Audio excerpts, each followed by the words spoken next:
የፊልማችን ታሪክ የሚጀምረው ጋይቶንዴ የሚባለው የፖሊስ መኮንን በህንድ ሰሜን ጎዋ ውስጥ በምትገኘው ፖንዳለን በምትባል ትንሽዬ ከተማ ውስጥ ወደሚገኘው አዲስ የፖሊስ ጣቢያ ተዘዋወረ።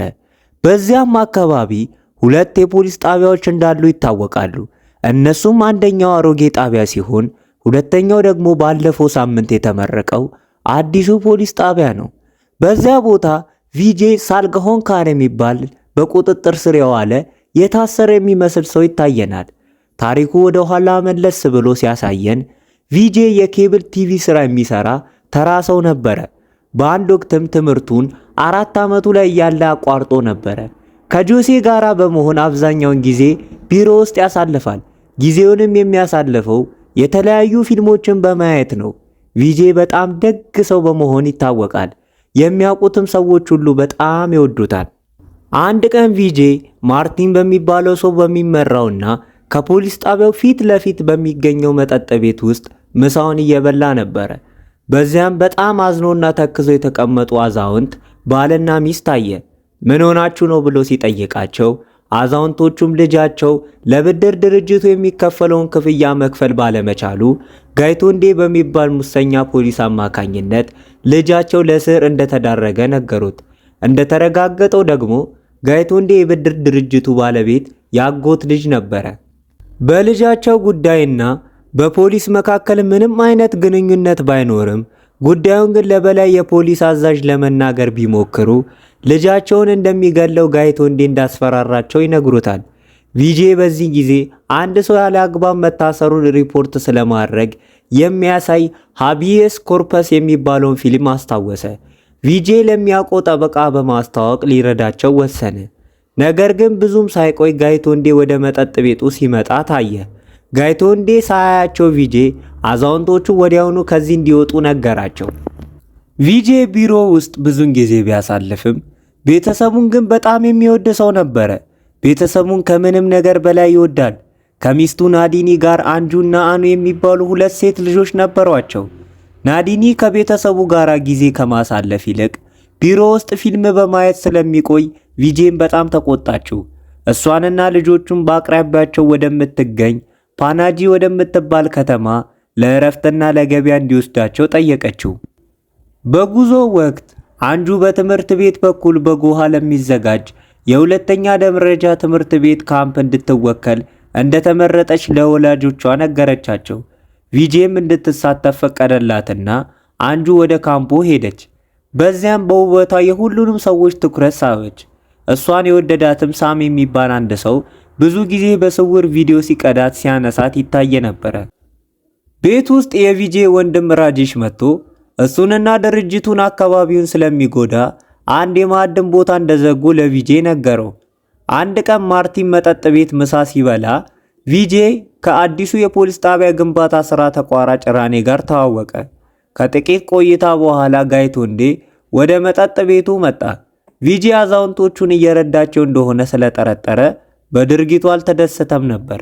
እንደሚታወቀው ጋይቶንዴ የማርቲን መጠጥ ቤት መደበኛ ደንበኛ ቢሆንም ለበላውና ለጠጣው ነገር ግን ከፍሎ አያውቅም ነበር። ይልቁኑ አዲሱ የፖሊስ ጣቢያ በዛ በመሰራቱ የማርቲን ሽያጭ ስለጨመረ ማርቲን ለሱ አመስጋኝ መሆን እንዳለበት ይነግረዋል። ሰራተኞቹም በዛ የሚበሉት በሱ በጋይቶንዴ ምክንያት እንደሆነ ተናገረ። ጋይቶንዴ ማርቲንን የያዘበትን መንገድ ያልወደደው ቪጄ ሳዋንት በሚባለው የፖሊስ አዛዥ ፊት የጋይቶንዴ መጥፎ ጸባይ በአሽሙር ገለጸው። አንድ ቀን ቪጄ ለማዳበሪያ ጉድጓድ እየቆፈረ ሳለ ናዲኒ በጥቅምት 2 እና 3 በፓናጂ ስዋሚ የሚባል የሃይማኖት መሪ ትምህርት እንደሚሰጥ ነገረችው። ከቤተሰቡ ጋር ወደዛ እንዲሄዱ ቪጄን ጠየቀችው። ድንገት አንጁ መታ ስለ ካምፑና በካምፑ ወቅት ሴቶችን በስውር ቪዲዮ ሲቀርጽ ስለነበረው ሳም ነገረቻቸው። አንድ ቀን ጋይቶንዴ ራኔን በማርቲን መጠጥ ቤት ፊት ለፊት አገኘው። ራኔ ጋይቶንዴን መጥፎ ስራ ፕራፑ ለሚባለው ከፍተኛ መርማሪ ሪፖርት ማድረጉ ታወቀ። ጋይቶንዴን በዚህ ነገር አልተደሰተም ነበር። ቪጄ ራኔ ትክክለኛውን ነገር ማድረጉን ስለሚያውቅ ከጎኑ በመሆን ረዳው። በማግስቱ ናዲኒ አንጁንን ለገበያ ወደ ከተማ እንድትሄድ ጠየቀቻት። ገበያ ስትመለስ ሳም መንገድ ላይ መንገድ ዘጋባትና ከዚያም ልብስ ስትቀይር በስውር የተቀረጸውን ቪዲዮ አሳያትና አስፈራራት። ዛሬ እኩለ ሌሊት ላይ ቤታችሁ ግቢ ውስጥ እገኛለሁ፣ ብቻሽን ካላገኘሽኝ ቪዲዮን ለሰዎች አሰራጫለሁ ብሎ ዛተባት። አንጁን ቤት ስትደርስም በጣም ፈርታ ነበርና ምን ማድረግ እንዳለባት ግራ ገባት። በዚያው ምሽት ከባድ ዝናብ ስለነበረ ቪጄ ቢሮ ውስጥ ለማደር ወሰነ። በዚህ መሃል ቤት ውስጥ ሳም አንጁን ፍለጋ መጣ። ናዲኒም እሱን እየጠበቀችው በዚያ እንደነበረች ሲያቅ አንጁን እናቷን ይዛ ስለመጣች ሳም ቪዲዮውን እንደሚያሰራጨው አስፈራራቸው። ናዲኒ ቪዲዮውን እንዲያጠፋ ለመነችው። ሁለቱም ናዲኒና አንጁን ስልኩን ከሳም ለመቀማት ቢሞክሩም አልተሳካላቸውም ነበር። ሳም ቪዲዮውን እንደሚያጠፋ ቃል ገባ። ነገር ግን በምላሹ ናዲኒ መጥፎ ነገር ወሲባዊ ጥያቄ እንድታደርግለት ጠየቃት።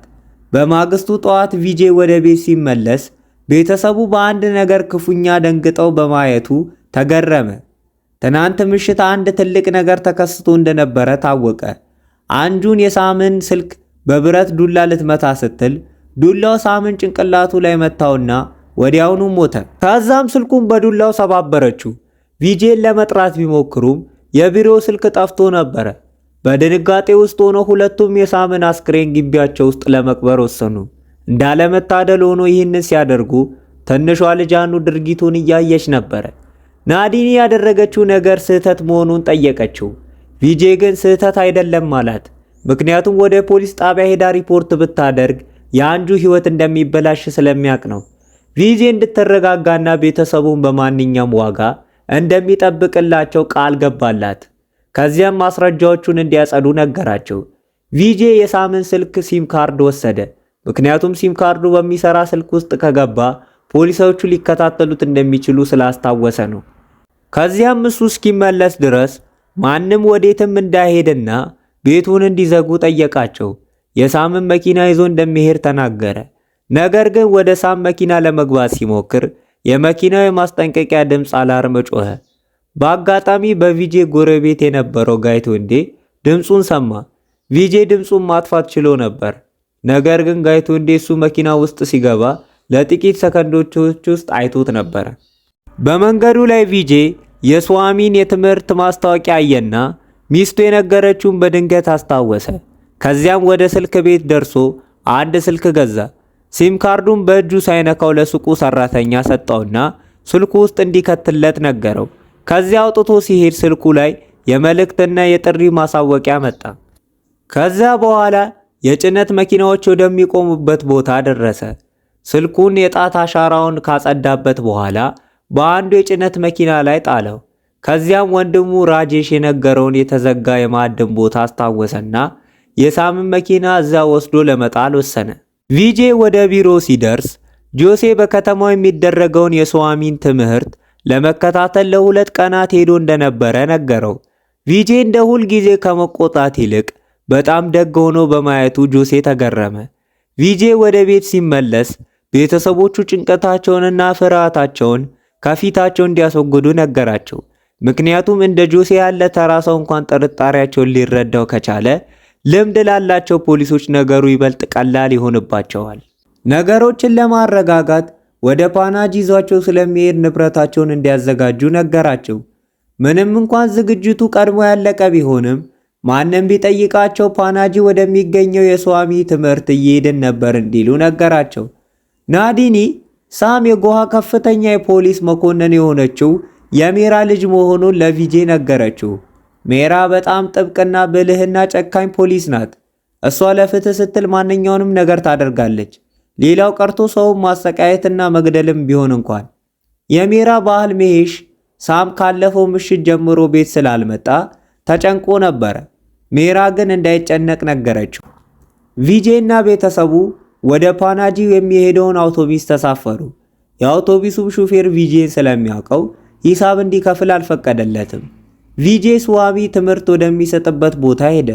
ከዚያም በአቅራቢያው ባለ ሆቴል አደሩ። እሱና ቤተሰቡ በአቅራቢያው ባለ ምግብ ቤት ተመገቡ፣ ሲኒማ ሄዱ። ከዚያም ወደ ቤታቸው ተመለሱ። ቤት ውስጥ ናዲኒና አንጁ አሁንም እንደተጨነቁ የሳምን መቃብር ግቢያቸው ውስጥ እየተመለከቱ ነበር።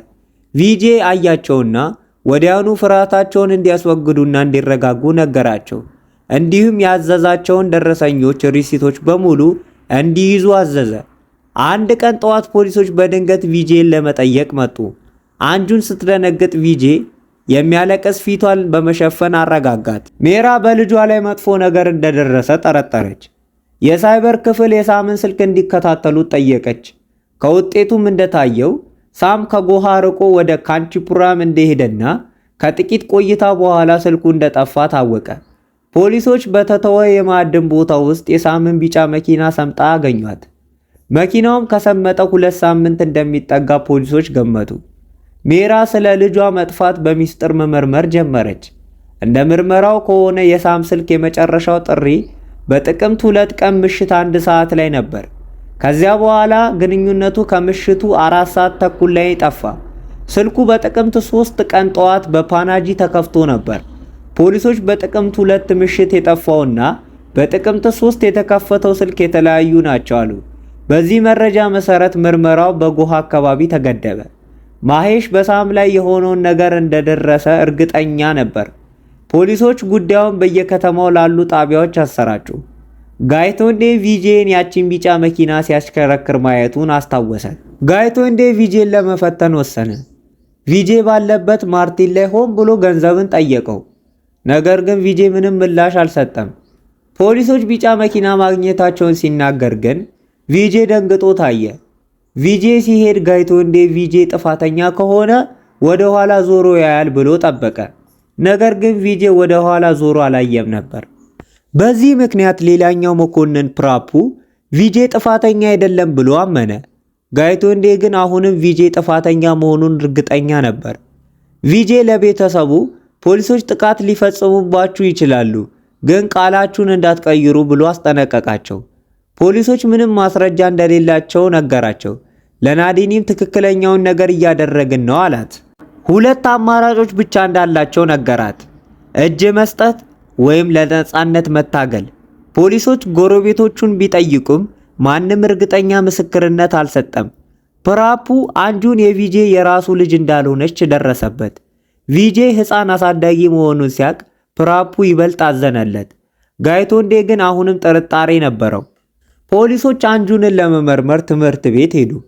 አንጁን ደንግጣ ነበር፣ ነገር ግን የአባቷን ምክር አስታውሳ ተረጋጋች። ፖሊሶች በርዕሰ መምህሩ ቢሮ ውስጥ ጠየቋት። አንጁን ግን ቤት የተከሰተው ምንም ነገር አልተናገረችም። በጥቅምት 2 ሳምን እንዳላገኘችው ተናገረች። በጥቅምት 2 እና 3 ፓናጂ እንደነበሩ በረጋ መንፈስ ተናገረች። ትምህርት ቤቱ በበዓልና በእሁድ ምክንያት ዝግ ነበረ። ፖሊሶች ናዲኒንና ቪጄን አገኟቸው።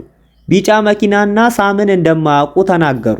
ፖሊሶች ሳምን ያየው አንተነህ ቢሉትም ናዲኒ ቀኑ ሳይጠቀስ በጥቅምት 2 እና 3 ቤት አልነበርንም ብላ በድንገት ተናገረች።